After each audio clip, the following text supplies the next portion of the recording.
Mga puso bantog gidya ang banwas sang Santa Barbara sa probinsya sa Iloilo nga isa sa may mga pinakamalapad nga hayahay sang pungsod kag pinakadumaan nga golf course. Apang nabalaan mo na bala kapugso nga may ginatawag ba niya cake house sa mga banwa?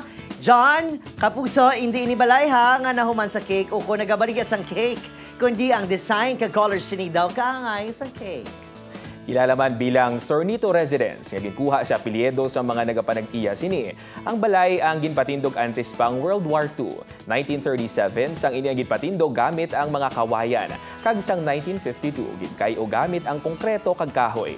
Inisubong ang ginakilala nga isa ka important cultural property sang National Museum of the Philippines bilang isa sa mga well-preserved nga mid-20th century house nga nagapakita sang impluwensya sa mga Amerikano sa arkitektura. Para makapuso, nabalaan mo na.